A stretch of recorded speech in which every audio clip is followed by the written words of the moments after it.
North east के जो 7 राज्य हैं, वहां की जो आतंकवादी संस्थाएं हैं, आतंकवादी संगठन हैं, उनके खाते हैं, प्रॉपर खाते हैं उनके।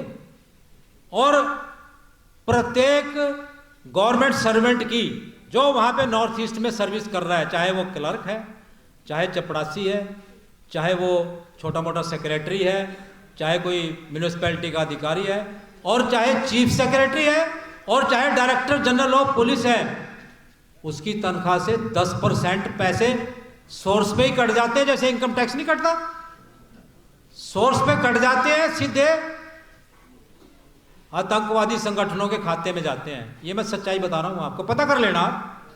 देश का 1/4 हिस्सा नक्सलवाद के कब्जे में है।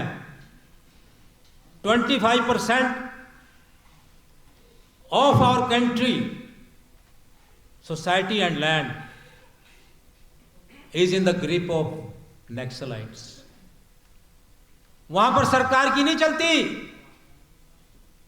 पुलिस स्टेशन की नहीं चलती। जो नक्सलवादी हैं शाम को जन अदालत लगाते हैं, वो तय करते हैं कि किसको क्या सजा मिलेगी। 10% अपनी सैलरी का हिस्सा उसको आतंकवादी संगठनों के अकाउंट में डालना पड़ता है, डीजीपी पुलिस को। देश के 18% थानों में टॉयलेट की फैसिलिटी नहीं है। 12% थानों में इस देश के पानी पीने की फैसिलिटी नहीं है कांस्टेबलों के लिए। 100 में से 94 लोग जो हम पर, जो हमारे भाई बहनों पर, जो हमारी माताओं बहनों पर अत्याचार करते हैं, दबंग लोग गांव में शरेआम हमारे घरों को जला देते हैं। हर 4 घंटे के बाद एक दलित महिला के विरुद्ध बलात्कार की घटना होती है इस देश में, हर 4 घंटे के बाद। तो बढ़ रहा है, कन्विक्शन कोई है नहीं। यदि किसी समाज की, देश की आपराधिक न्याय प्रणाली करप्ट हो, भ्रष्टाचार में संलिप्त हो, नेपोटिज्म में संलिप्त हो, भाई भतीजावाद में संलिप्त हो, अत्याचारी हो, प्रोफेशनल ना हो, कानून का पालन करने वाली ना हो, तो आप ये मानकर चलें कि उस समाज की, उस देश की बर्बादी निश्चित है।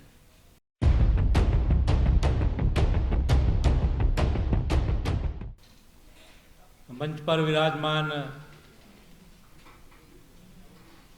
आदरणीय एडवोकेट डॉक्टर सुरेश पांडे जी,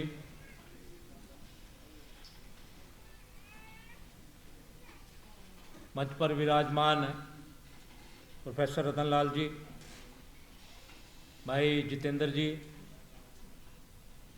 बहुत ही सम्मानित आज के कार्यक्रम के आयोजक आदरणीय श्री पद्म सिंह जी, मंच पर विराजमान हमारे बड़े भाई धर्म सिंह जी,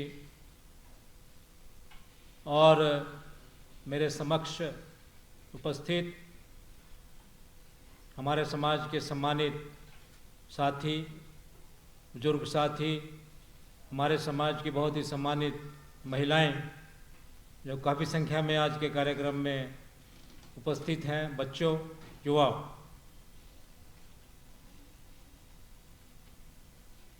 आमतौर पर मैं जब अपने साथियों से, अपने लोगों से मुखातिब होता हूं, तो मैं लिखित कागज़ों को रेफ़र नहीं करता जनरली, आमतौर पर। लेकिन जो मुझे आज के हमारे आयोजकों ने विषय दिया है, काफ़ी टेक्निकल है, तकनीकियों से भरपूर है, उसमें आंकड़ों की थोड़ी ज़रूरत पड़ेगी आप लोगों को। शायद आपको थोड़ा बहुत एक्साइटिंग भी ना लगे, और परंतु विषय हमारे समाज के लिए बहुत ही महत्वपूर्ण है, क्योंकि जो विषय मुझे आज दिया गया है बोलने के लिए, वो मेरे मेरे पेशे से, मेरे प्रोफेशन से भी संबंधित है और हमारे समाज की जो सामाजिक, आर्थिक और राजनीतिक स्वतंत्रता और समानता के लिए भी बहुत महत्वपूर्ण है।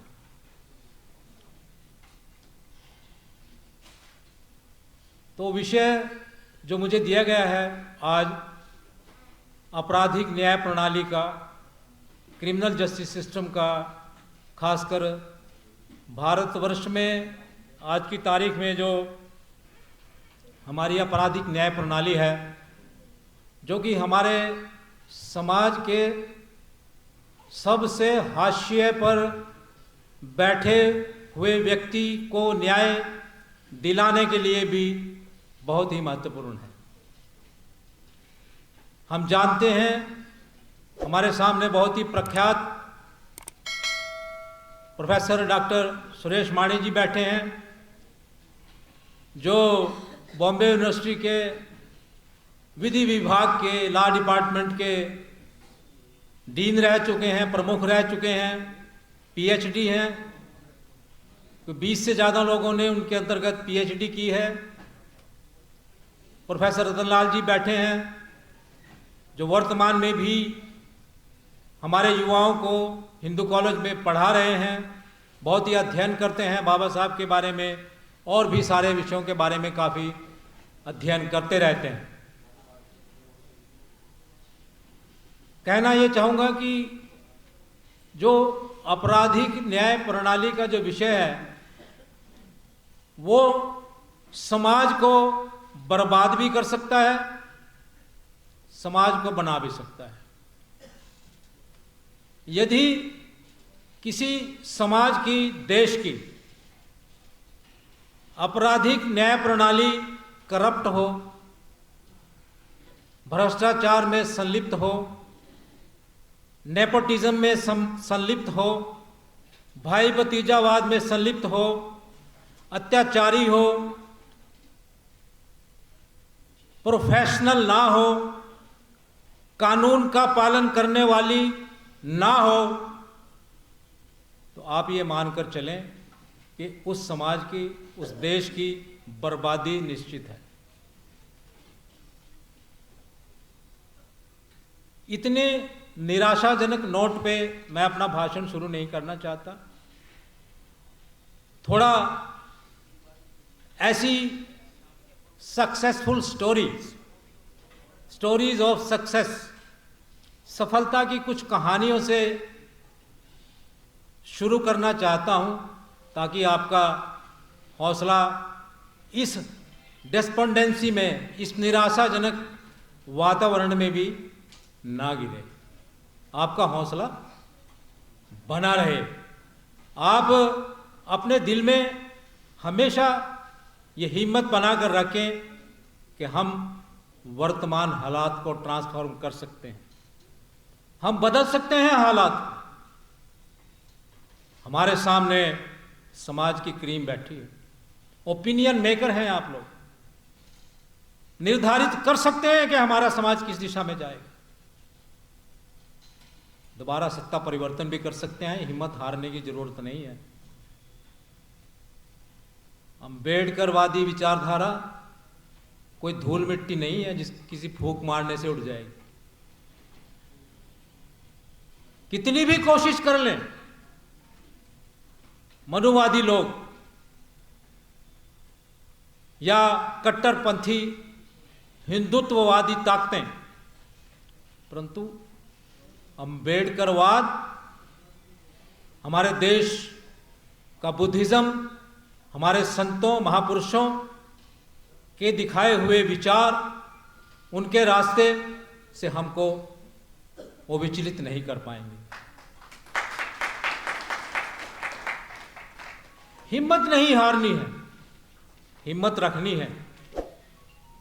पहले भी बहुत बार हम ट्रांसफॉर्म कर चुके हैं, परिवर्तन ला चुके हैं, इतिहास गवाह है। अब भी कर सकते हैं। सिंगापुर हमारे एशिया का एक छोटा सा देश है, आपने नाम तो सुना ही होगा इसका, सिंगापुर का। सिंगापुर के परिवर्तन की कहानी का मुझे पहले से पता था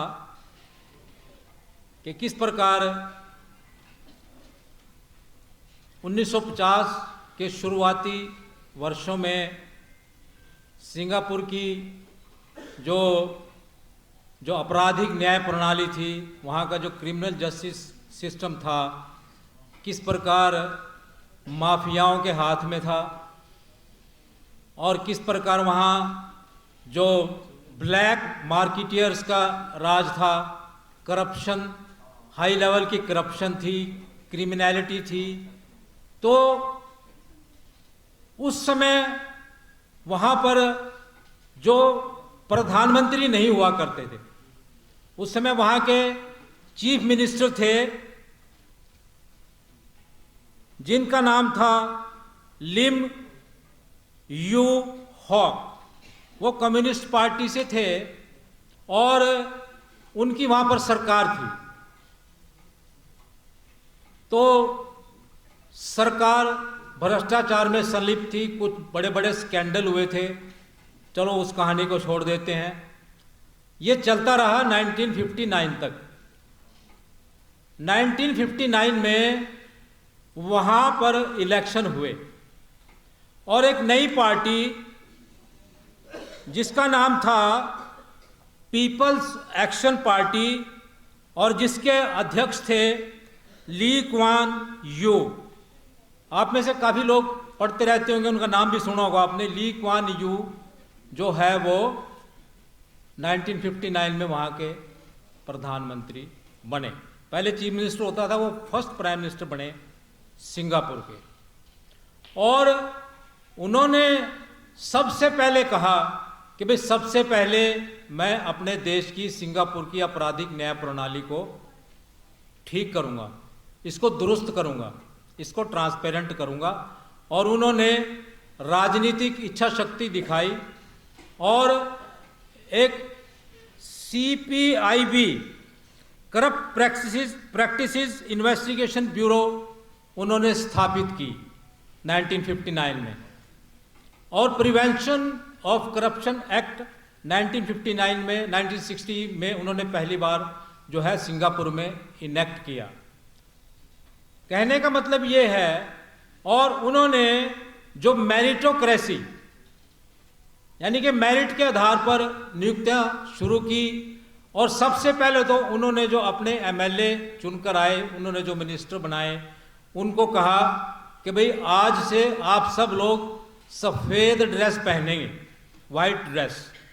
वाइट ड्रेस जो है उनके अनुसार ये कन्वे करता है कि ये ट्रांसपेरेंसी का द्योतक है, क्लीनलीनेस का द्योतक है, स्टेनलेसनेस का द्योतक है, इस पर कोई दाग नहीं है वाइट ड्रेस पे।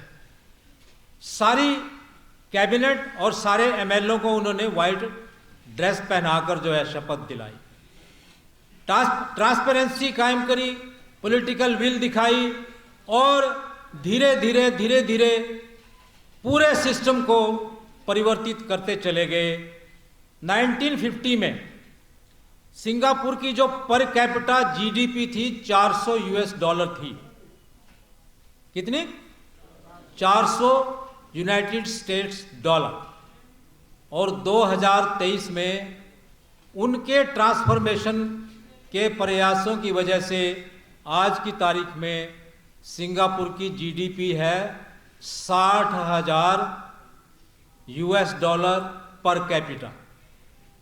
400 थी, अब है $60,000 पर कैपिटा GDP है सिंगापुर की। भारत की सुनोगे तो आज अचंभा रह जाएगा, $2,500 है 75 वर्ष की आज़ादी के उपरांत। $2,500 है भारत की पर कैपिटा GDP और सिंगापुर की 400 से 60,000 पहुंच गई। ये कैसे हुआ? चमत्कार तो नहीं हो सकता। चमत्कारों को खत्म किया ली कुआं यू ने। उनका भी चमत्कार और कल्चर नाम की कोई चीज नहीं है दुनिया में। सिर्फ सिस्टम क्रिएट करने पड़ते हैं, प्रयास करने पड़ते हैं, तभी हम ट्रांसफॉर्म कर सकते हैं। अगर हम कल्चर के बेस पे चलते रहे तो हम कुछ ट्रांसफॉर्म नहीं कर पाएंगे।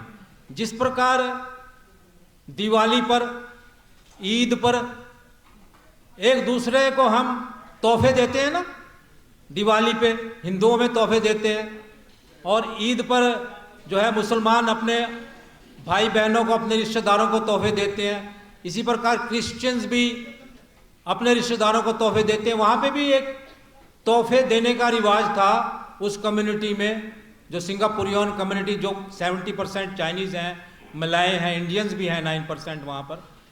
तो उसने कहा कि भाई ये गिफ्ट देने की जो कल्चर है ये करप्शन को बढ़ावा दे रही है। गिफ्ट लेने के नाम पर रिश्वत की खाल ओढ़ते हुए जो है, जो करप्ट भेड़िए हैं वो रिश्वत लेते हैं गिफ्ट के रूप में। उन्होंने कहा ये कल्चर नहीं चलेगी। जो भी मेरी कैबिनेट का मिनिस्टर भी होगा उसके खिलाफ भी एक्शन होगा। कहने का मतलब ब्रीफ में ये है कि उन्होंने एक सबसे बड़ा जो इंपॉर्टेंट चीज अपने चरित्र में दिखाई, उसका नाम है राजनीतिक इच्छा शक्ति, पॉलिटिकल विल पावर। यदि हमारे किसी भी राजनीतिज्ञ में पॉलिटिकल विल पावर हो, राजनीतिक इच्छा शक्ति हो, पब्लिक वेलफेयर का एजेंडा उसके ध्येय में हो, तो हम ट्रांसफॉर्म कर सकते हैं, सिस्टम्स को परिवर्तित कर सकते हैं। तो क्या भारत में आज की तारीख में जो हमारी 70% से ज़्यादा गरीब जनता है, हमारा बहुजन समाज है जिसको हम 85% बोलते हैं, जो हाशिए पर है आज की तारीख में भी, क्या उनके वेलफेयर के लिए, क्या उनको न्याय दिलाने के लिए, क्या उनको संवैधानिक अधिकार दिलाने के लिए हमारी सरकारें, हमारे वर्तमान या जो भूतकाल में जो हमारी सरकारें थी, क्या वो प्रयास कर रही हैं? क्या वो ईमानदारी से हमारा जो ये आज की तारीख में जो करप्ट और जो अंधकार में और जो अनप्रोफेशनल क्रिमिनल जस्टिस सिस्टम है, इसको इम्प्रूव करने के लिए कुछ काम कर रही हैं? उसकी भी एक थोड़ी सी तस्वीर आपके पास रख देता हूँ, उसके बाद मैं अपनी बात खत्म कर लूँ। आपके पड़ोस में ही उत्तर प्रदेश है। पहले तो आप भी उत्तर प्रदेश में ही थे, उत्तर प्रदेश का हिस्सा ही थे। उत्तर प्रदेश के जो वर्तमान पुलिस महानिदेशक मिस्टर प्रशांत कुमार लगाए गए हैं, वो उनको एडिशनल चार्ज दिया गया है। एडिशनल चार्ज, कानून में ऐसा कोई प्रावधान नहीं है कि आप डायरेक्टर जनरल ऑफ पुलिस को एडिशनल चार्ज देके लगाएंगे। और आप लोगों के लिए खुशी की बात यह है कि ये चौथे डायरेक्टर जनरल ऑफ पुलिस हैं जिनको एडिशनल चार्ज देके चलाया जा रहा है। रेगुलर डीजी नहीं है उत्तर प्रदेश में। पिछले 4 डीजी चेंज हो चुके हैं, रिटायर हो चुके हैं। इससे पहले विजय कुमार जी थे, वो भी रिटायर हो। रेगुलर डीजी क्यों नहीं लगा रहे उत्तर प्रदेश में? उत्तराखंड में भी टेम्परेरी चार्ज दिया हुआ है डीजी को। 7 भारत के राज्यों में टेम्परेरी डीजी लगाए हुए हैं। 7 भारत के राज्यों में आज की तारीख में एडिशनल चार्ज देकर डायरेक्टर जनरल ऑफ पुलिस आज की तारीख में है। और जो पूर्व में तो गुजरात में भी लगा चुके हैं, राजस्थान में भी लगा चुके हैं, लेकिन वर्तमान में पंजाब, जहां पर तथाकथित ईमानदार सरकार आम आदमी पार्टी की सरकार है, वहां पर भी पिछले 2 साल से सबसे जूनियर मोस्ट पुलिस अधिकारी को टेम्परेरी चार्ज देकर डीजीपी लगाया हुआ है। 9 आदमी उससे सीनियर कोर्ट में गए हुए हैं कि कैसे लगा दिया, कुछ नहीं हुआ अभी तक। यूनियन टेरिटरी जम्मू कश्मीर में भी आज की तारीख में एडिशनल चार्ज वाला डीजीपी ही है। इससे आपको क्या संदेश मिलता है? इससे हमको यह संदेश मिलता है कि जो वर्तमान में जो सरकारें हैं, बजाय लोगों को या सिस्टम को, क्रिमिनल जस्टिस सिस्टम को न्याय के रास्ते पर ले जाने के, उसके रास्ते में रोड़े अटकाते चले जा रहे हैं। बजाय उसको सुदृढ़ करने के, बजाय उसको ट्रांसपेरेंट करने के, पारदर्शी करने के, बजाय उसको प्रोफेशनल बनाने के, उसको पंगु बनाना चाहते हैं। और पंगु बनाते चले आ रहे हैं। ऐसे सिस्टम में आप और मैं तो क्या, एक मतलब हमें भी इंसाफ लेने में बहुत दिक्कत आ सकती है। यदि आपके साथ खुदा ना खास्ता इस तरह की कोई दुर्घटना हो जाए, आप इंसाफ लेने पुलिस स्टेशन चले जाओ, आपको 100 बार सोचना पड़ेगा, आपको डर लगेगा कि मैं पुलिस स्टेशन जाऊं या ना जाऊं। तो जब किसी भी देश का, किसी भी समाज का criminal justice system professional way में, पारदर्शी वे में, पेशेवर अंदाज में काम नहीं करता है, तो आम आदमी पार्टी को तो इंसाफ दिलाने की बात आप भूल ही जाओ तो अच्छा है। कुछ ऐसी पोस्टें हैं जो सरकार ने सिर्फ कैडर ऑफिसर्स के लिए ही सुनिश्चित कर रखी हैं। कैडर ऑफिसर कौन होता है? कैडर ऑफिसर की क्या परिभाषा है आईपीएस में? कैडर ऑफिसर की परिभाषा है जिसको आईपीएस ऑलरेडी, या तो वो आईपीएस डायरेक्ट है या वो प्रमोट होकर आईपीएस बन चुका है, उसको कैडर ऑफिसर बोला जाता है।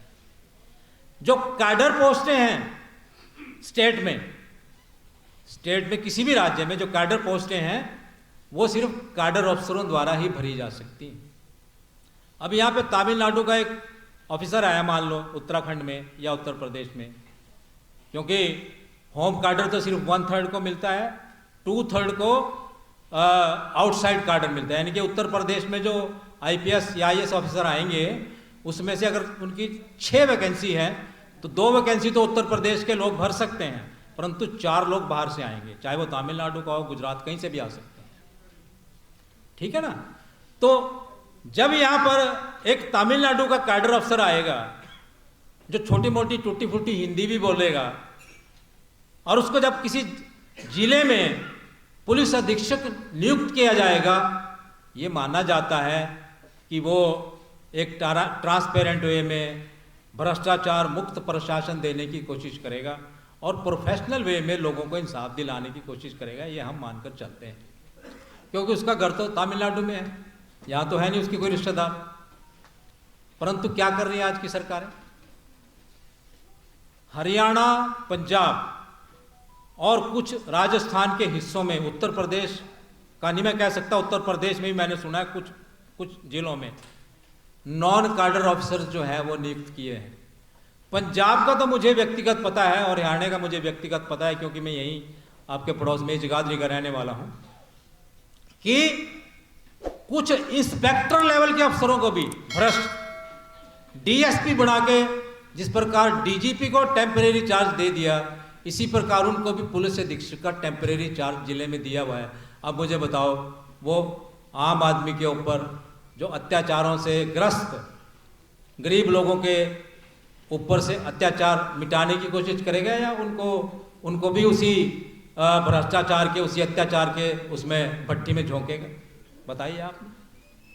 तो कोई भी सरकार, कोई भी राजनीतिज्ञ इस देश में, वर्तमान में भाजपा सरकार है, इन्होंने तो पिछले सारे रिकॉर्ड तोड़ दिए हैं संविधान को तोड़ने मरोड़ने के और कानून को ध्वस्त करने के, सारे रिकॉर्ड तोड़ दिए हैं। ये कोई इंप्रूवमेंट नहीं करना चाहते, बल्कि जो व्यवस्थाएं हैं, संस्थाएं हैं, हमारी जो इंस्टीट्यूशंस हैं, कॉन्स्टिट्यूशनल इंस्टीट्यूशंस हैं, संस्थाएं हैं, उनको कमजोर करके, उनका मिसयूज करके अपने जो दुश्मन है, तथाकथित इनके जो दुश्मन है, राजनीतिक विरोधी हैं, उनको फंसाने में लगे। तो क्या ये ऐसे लोग हमारे देश को, क्या इनका ध्येय है? सबसे पहले तो हम ये सोचें, क्या इनका ध्येय है कि भी भारतवर्ष को भी जिस प्रकार जो पश्चिमी सभ्यताओं के देश हैं, यूरोपियन कंट्रीज हैं, कनाडा है, ऑस्ट्रेलिया है, न्यूजीलैंड है और अमेरिका है या सिंगापुर है, इस तरह की व्यवस्थाएं देने का कोई ध्येय भी है? इनका टारगेट है क्या? कोई टारगेट नहीं है। ट्रांसपेरेंसी इंटरनेशनल की सीपीआई की रिपोर्ट है, जिसको बोलते हैं हम करप्शन परसेप्शन इंडेक्स, भ्रष्टाचार का इंडेक्स होता है। एक ट्रांसपेरेंसी इंटरनेशनल एक संस्था है जो हर वर्ष अपने उनके जरिए हैं सर्वे करके रैंकिंग देते हैं देशों को, रैंकिंग। सिंगापुर का एशिया में नंबर 1 और दुनिया में चौथा स्थान है। यह है ली क्वान यू की विरासत जो उन्होंने सिंगापुर को दी है। 1959 से 1990 तक वो लगातार प्रधानमंत्री रहे, 31 साल सिंगापुर के। और जब थोड़ा बूढ़े हो गए फिर उन्होंने खुद छोड़ दिया, इलेक्शन नहीं लड़ा कि मेरी एज हो गई है अब मैं नहीं लड़ूंगा। 31 साल तक सिंगापुर के प्रधानमंत्री रहे और $400 पर कैपिटा जीडीपी से 60,000 पे पहुंचा दिया। और जो महाकरप्ट और ब्लैक मार्केटियर्स के चंगुल में फंसा हुआ सिंगापुर, चोर उचक्कों के चंगुल में फंसा हुआ सिंगापुर, भ्रष्ट प्रशासन अधिकारियों के चंगुल में फंसा हुआ सिंगापुर, भ्रष्ट और करप्ट और अत्याचारी पुलिस अधिकारियों के चंगुल में फंसा हुआ सिंगापुर को निकाल के ट्रांसपेरेंसी इंटरनेशनल के रैंकिंग में करप्शन परसेप्शन इंडेक्स में 4थे नंबर पर लेकर आए। ये है ली क्वान यू। विरासत हम क्या दे रहे हैं विरासत में? बोफोर्स का कांड आपने सुना होगा। जब पहली बार श्री राजीव गांधी जी प्राइम मिनिस्टर बने थे, 1984-85 की बात है, शायद 84 है, 84 16, 17 और 23 40 साल हो गए। पता लगा आज तक कौन अपराधी है, कोई जेल में गया आज तक? सारे प्रयास, यहां तक कि वाजपेयी सरकार आई बाद में, उन्होंने भी सारे प्रयास बोफोर्स कांड को दबाने के लिए इस्तेमाल किए। सारे हथकंडे बोफोर्स कांड को दबाने के लिए इस्तेमाल किए। क्या ऐसे सिस्टम में एक आम नागरिक का, पढ़े लिखे नागरिक का, सभ्य नागरिक का विश्वास जम सकता है क्या? तो विश्वास जमाने के लिए क्या करना पड़ेगा? विश्वास जमाने के लिए आप लोगों को, खुद अम्बेडकरवादी लोगों को, जो आप ओपिनियन मेकर, जो इस समाज क्रीम सामने बैठे हैं, रास्ते निकालने पड़ेंगे अपने समाज को इस दलदल से निकालने के लिए, इन अत्याचारों से बचाने के लिए। 14% इंक्रीज है 2022 के मुकाबले। 2023 के जो एनसीआरबी के आंकड़े आए हैं उसमें SC/ST prevention of atrocities act 1989 के अंतर्गत 60,000 केस दर्ज हुए हैं टोटल। 14% इंक्रीज है। कन्विक्शन रेट सिर्फ 6% के करीब है, यानी कि 100 में से 94 लोग जो हम पर, जो हमारे भाई बहनों पर, जो हमारी माताओं बहनों पर अत्याचार करते हैं, दबंग लोग गांव में शरेआम हमारे घरों को जला देते हैं। हर 4 घंटे के बाद एक दलित महिला के विरुद्ध बलात्कार की घटना होती है इस देश में, हर 4 घंटे के बाद। तो बढ़ रहा है, कन्विक्शन कोई है नहीं।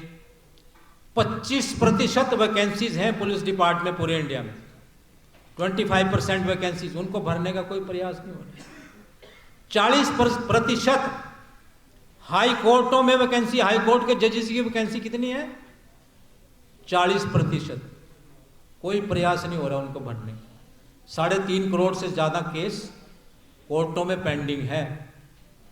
पूरा जो क्रिमिनल जस्टिस सिस्टम है, ये सोच लो कि एक बम के ऊपर बैठा है फटने के लिए। धूसरित हो चुका है, मिट्टी में मिल चुका है। कोई मतलब उम्मीद भी नहीं है कि कोई ऐसा कोई मसीहा कोई आएगा जो हमारे आपराधिक न्याय प्रणाली, जिस पे सब देश की पूरी तरक्की, उन्नति, समानता का प्रयास, संवैधानिक समानताएं आधारित हैं, कोई इसको लेकर आएगा। मंदिर बनाने में सबसे आगे, मंदिर जितने मर्जी बनवा लो। लॉर्सन एंड टोब्रो कंपनी ने बनाया आपके पड़ोस में जो मंदिर बनाया, अंतरराष्ट्रीय कंपनी ने बनाया, बताइए बाबा। तो मंदिर बनाने में सबसे आगे हैं। ठीक है मंदिर बनाए, हमें किससे कोई दिक्कत नहीं है, आप बनाओ मंदिर जितने बनाने हैं, लेकिन जो संवैधानिक अधिकार हैं हमारे देश के नागरिकों के, उनके लिए भी तो कुछ प्रयास करो, उसमें भी तो कुछ ट्रांसपेरेंसी लाने की कोशिश करो। 18% थानों में, देश के 18% थानों में टॉयलेट की फैसिलिटी नहीं है। 12% थानों में इस देश के पानी पीने की फैसिलिटी नहीं है कांस्टेबलों के लिए। कांस्टेबल कौन है? हमारे समाज के, किसी भी समाज के, किसी भी जाति के गरीब लोग ही तो हैं। कहाँ रहते हैं, उनकी लिविंग कंडीशंस क्या है? इनह्यूमन, अमानवीय लिविंग कंडीशंस में रहते हैं हमारे कांस्टेबल। 15-15, 16-16 घंटे ड्यूटी करते हैं। उनके परिवार की मानसिकता का क्या होगा? अपने बच्चों को वो क्या शिक्षा दे पाएंगे, क्या गाइड कर पाएंगे, क्या कंट्रोल कर पाएंगे? ये सब जो हमारी राजनीति की इच्छा शक्ति है, उसकी कमजोरी है, जो हमारे देश से, हमारे देश के लाखों करोड़ रुपए लूट कर ले गए। मालवीय क्या है वो, नीरव मोदी, विजय माल्या वगैरह वगैरह, क्या आपको लगता है कि उनको वापस लाने के या उनको जेल में भेजने का कुछ प्रयास चल रहा है? कोई प्रयास नहीं चल रहा। मतलब धत्ता बता रहे हैं पूरे देश के नागरिकों का, तुम जो मर्जी करो, हम क्रिमिनल्स को ऐसे ही बाहर भेजेंगे, ऐसे ही निकालेंगे, तुम रोते रहो, कुछ नहीं होगा इस देश में। ये एक संदेश इस देश की एकता और अखंडता के लिए भी खतरनाक है। इसीलिए तो कहा गया है कि आज की तारीख में देश का 1/4 हिस्सा नक्सलवाद के कब्जे में है। 25% of our country, society and land is in the grip of Naxalites. वहां पर सरकार की नहीं चलती, पुलिस स्टेशन की नहीं चलती। जो नक्सलवादी हैं शाम को जन अदालत लगाते हैं, वो तय करते हैं कि किसको क्या सजा मिलेगी। ऐसे देश की कल्पना आपने कभी की है जहां पे 25% हमारे देश का हिस्सा नक्सलवादियों के कब्जे में हो, जहां सरकार की कोई रिट नहीं चलती, सरकार का वहां कोई प्रभाव नहीं है। नॉर्थ ईस्ट, मैं सीमा सुरक्षा बल में रहा हूं 7 साल, मैंने बांग्लादेश बॉर्डर पर नौकरी की है, अपनी सेवाएं दी हैं। वहां जाकर मुझे पता चला कि जो नॉर्थ ईस्ट के जो 7 राज्य हैं, वहां की जो आतंकवादी संस्थाएं हैं, आतंकवादी संगठन हैं, उनके खाते हैं, प्रॉपर खाते हैं उनके। और प्रत्येक गवर्नमेंट सर्वेंट की जो वहां पे नॉर्थ ईस्ट में सर्विस कर रहा है, चाहे वो क्लर्क है, चाहे चपड़ासी है, चाहे वो छोटा मोटा सेक्रेटरी है, चाहे कोई म्यूनिसिपैलिटी का अधिकारी है, और चाहे चीफ सेक्रेटरी है, और चाहे डायरेक्टर जनरल ऑफ पुलिस है, उसकी तनख्वाह से 10% पैसे सोर्स पे ही कट जाते हैं। जैसे इनकम टैक्स नहीं कटता, सोर्स पे कट जाते हैं, सीधे आतंकवादी संगठनों के खाते में जाते हैं। ये मैं सच्चाई बता रहा हूं आपको, पता कर लेना, आप पता कर लेना। मेरा बैचमेट था डीजी, अभी डोंगल हट गया, वो भी मणिपुर के दंगे हुए, तो उसकी सैलरी से भी 10% अपनी सैलरी का हिस्सा उसको आतंकवादी संगठनों के अकाउंट में डालना पड़ता है, डीजीपी पुलिस को। ये देश है, इस देश में रह रहे हो। ये है हमारा क्रिमिनल जस्टिस सिस्टम। एक बलात्कारी बाबे को अंबाड़ा में सजा देने के लिए 15 साल लग जाते हैं, और उसी बाबे के चरणों में जाकर सरकार का एक नंबर 2 का मंत्री माथा टेकता है सजा मिलने के बाद, और 40 लाख रुपए उसकी संस्था को देकर आता है। क्रिमिनल के पैरों में माथा टेक रहे हैं मिनिस्टर, और 40 लाख रुपए उसकी संस्था को देके आते हैं, जिसको 15 साल के बाद सजा मिली है। एक नहीं, बहुत सी महिलाओं के साथ बलात्कार किया। ट्रांसफॉर्म यदि अपने भाग्य को करना है, परिवर्तित यदि आप लोगों को अपने भाग्य को करना है, यदि आपके दिल में अपने उन भाई बहनों को के प्रति जो आज हाशिए पर हैं, जिनकी बेटियों और जिनकी बहनों के साथ सरेआम आज की तारीख में भी बलात्कार हो रहे हैं, जो अपनी आवाज़ नहीं पहुंचा सकते प्रशासन तक, उनकी परिवर्तित करने, उनके भविष्य को परिवर्तित करने की जिम्मेवारी आप लोगों के ऊपर है। जो आप लोग बाबा साहेब का इतना बड़ा फ़ायदा लेकर यहाँ तक पहुँचे हैं, उसका कर्ज जो आपको उतारना है, उतारोगे कर्ज? ये कर्ज आपको उतारना है। और यहाँ पर इतने बड़े बड़े हमारे साथी बैठे हैं, मैं 6 साल से माने साहब के साथ काम कर रहा हूँ। वो इतने सुलझे हुए इंसान हैं, बहुत ही हमारे समाज के प्रखर राजनीतिज्ञ रह चुके हैं, कई तो किताबें लिख चुके हैं बाबा साहब डॉक्टर भीमराव अम्बेडकर के ऊपर, कांशीराम जी के ऊपर, और भी हमारे संतों महापुरुषों के ऊपर बहुत सी किताबें लिख चुकी हैं। उनकी लेटेस्ट किताब आई है द पॉलिटिक्स ऑफ सनातन धर्म, वो भी आपको पढ़नी चाहिए। बाद में कभी बातें होंगी बहुत अच्छी अच्छी और भी आपको बताऊंगा, क्योंकि आज विषय आपका थोड़ा सा ऐसा था कि थोड़ा ड्राई विषय था, थोड़ा बोरिंग टाइप का विषय था, लेकिन सबसे महत्वपूर्ण विषय है ये, खासकर हमारे समाज की किस्मत बदलने के लिए सबसे महत्वपूर्ण विषय है जो आज मैंने आपके सामने रखा है। बहुत बहुत आपका धन्यवाद, आपने मुझे इतने ध्यान से सुना। और जय भीम, जय भारत।